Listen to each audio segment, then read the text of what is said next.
नमस्कार, मैं अनीता चौधरी और न्यूज़ अड्डा इंडिया पे आप सभी का स्वागत है। जय भारत, जय हिंद। देखिए, दिल्ली की शराब नीति वापस हो गई है, लेकिन जो बवाल बवंडर उठा था वो शांत होने का नाम नहीं ले रहा है। अरविंद केजरीवाल, जो कि अपने आप को कट्टर ईमानदार पार्टी के रूप में आम आदमी पार्टी को प्रस्तुत कर रहे हैं, उन पर इल्ज़ामों के बौछार लग रहे हैं। उनके कई नेता और मंत्री जेल में हैं। सबके अपने अपने इतिहास हैं और उनके ऊपर अलग अलग आरोप हैं। उनके सबसे बड़े प्यादे सत्येंद्र जैन जेल में हैं, स्वास्थ्य सेवा को गड़बड़ियों को लेकर के, कि किस तरह से दिल्ली के स्वास्थ्य मंत्री रहते हुए उन्होंने किस किस तरह की गड़बड़ियाँ उत्पन्न की और उसके किस तरह से हवाला कनेक्शन है, इसको लेकर के वो जेल में।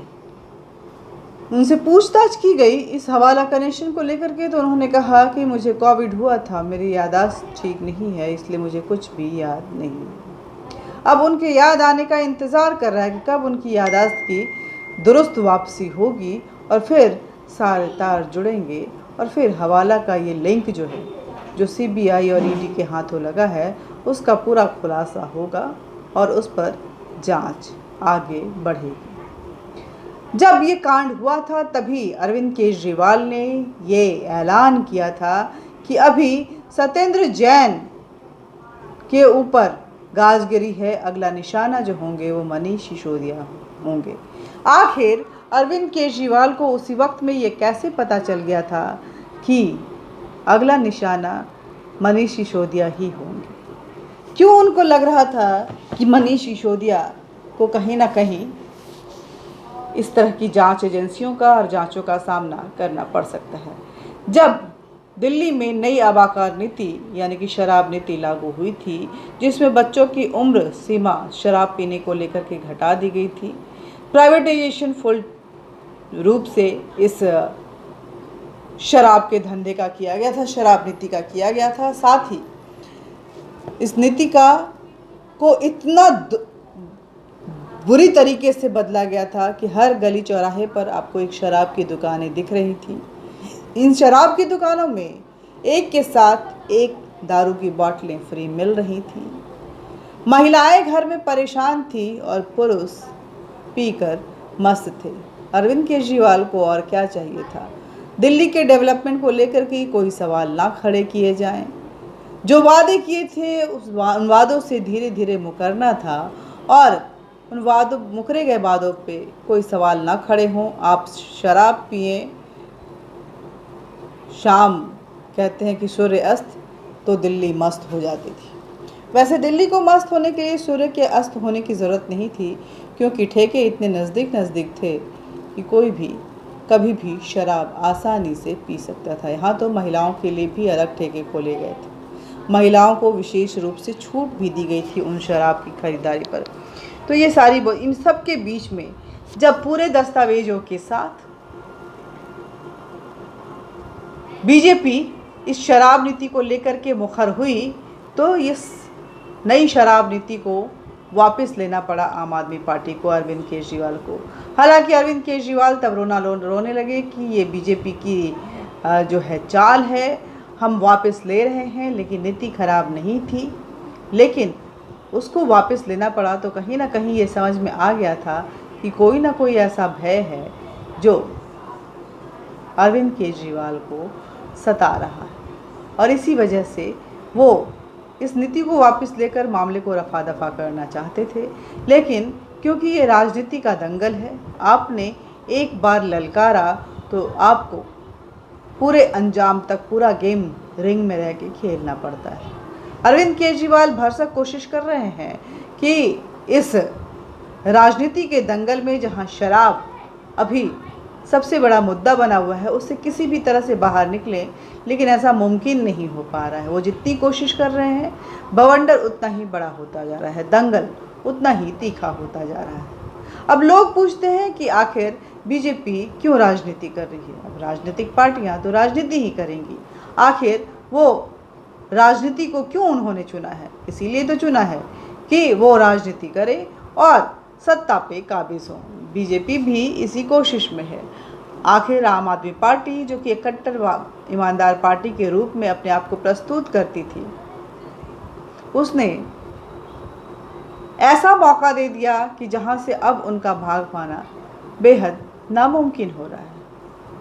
आए दिन आरोपों के बौछार लग रहे हैं, स्टिंग ऑपरेशन हो रहे हैं। पहले मोहल्ला क्लिनिक के हुए, फिर स्कूलों के जो बड़े बड़े दावे किए गए थे उस पर भी स्टिंग ऑपरेशन सामने आया, और अब शराब नीति पर बीजेपी की तरफ से एक स्टिंग वीडियो जारी किया गया है। ये वीडियो हम दिखाएंगे, लेकिन इस वीडियो से न्यूज़ अड्डा इंडिया का कोई भी लेना देना नहीं है। ये वीडियो बीजेपी द्वारा मीडिया के साथ शेयर किया गया है। अमित मालवीय, जो कि बीजेपी की आईटी सेल के इंचार्ज हैं, उन्होंने इस वीडियो को दिखाया है, और इस वीडियो को के सामने आने के बाद बीजेपी की तरफ से लंबी चौड़ी प्रेस कॉन्फ्रेंस भी की गई है।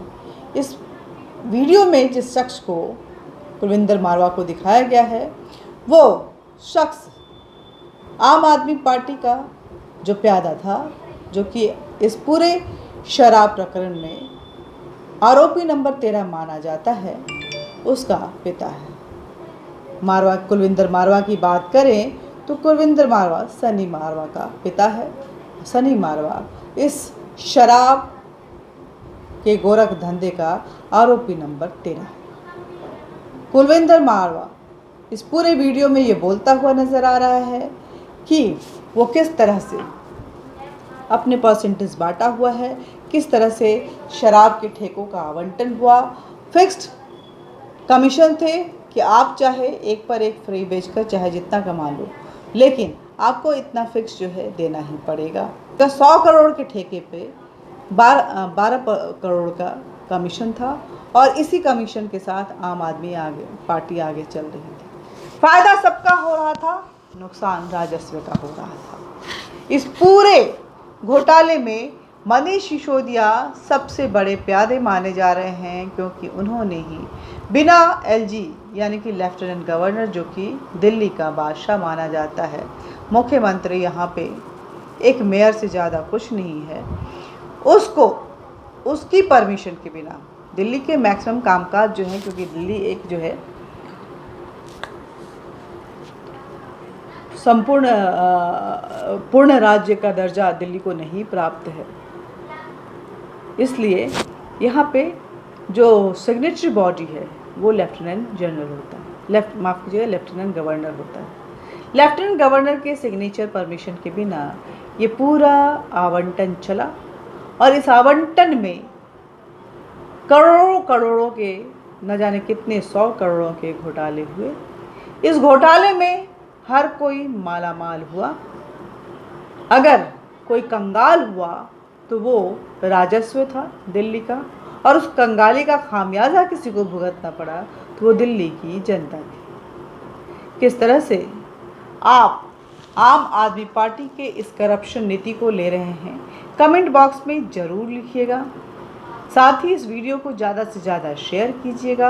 आखिर अरविंद केजरीवाल जो ये दावा करते थे कि आप जो है वो एक बेहद ईमानदार पार्टी है, और आप यानी कि दिल्ली की जनता आपको ही चुने, और वो बोलते थे कि आपको खरीदने की भरसक कोशिश की जाएगी, आपको पैसे दिए जाएंगे। उनका ये दावा आप याद कीजिए उन इलेक्शंस को, दिल्ली के 2-3 शुरुआती 2 इलेक्शन, उसमें उन्होंने कहा कि उस दौरान बार बार ये कहते नज़र आए कि आपको अगर कोई पैसे दे, कोई ब्राइब दे, कोई घूस दे तो आप उसको रख लीजिए, लेकिन रखते वक्त उसका वीडियो बना लीजिए, वो वीडियो हमारे साथ शेयर कीजिए, हम दिखाएंगे। और कुछ इसी ट्रैप में आम आदमी पार्टी अब फंसती जा रही है। लालच ऐसी चीज़ है कि आखिर कब तक मन को मारे।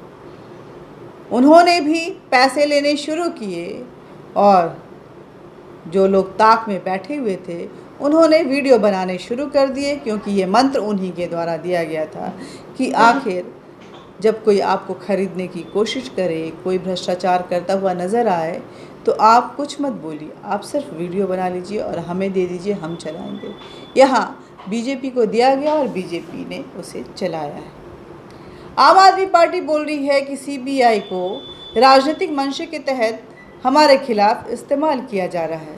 अगर इस्तेमाल किया जा रहा है तो और अगर वो सच्चे हैं तो फिर सांच को आँच कर वो जांच की इस पूरी प्रक्रिया का सामना करें और दूध का दूध और पानी का पानी हो जाने दें, ताकि जनता को भी पता चले कि बीजेपी अगर सत्ता के लिए सच में लालची है और वो दिल्ली की सत्ता पे काबिज होने के लिए इस तरह के षड्यंत्र रच रही है, तो जनता के सामने आ जाना चाहिए। साथ ही जनमत संग्रह की बात वो करते थे, इस मुद्दे पे उनको भी जनमत संग्रह करवाना चाहिए कि शराब को लेकर के दिल्ली की जनता कितनी खुश थी।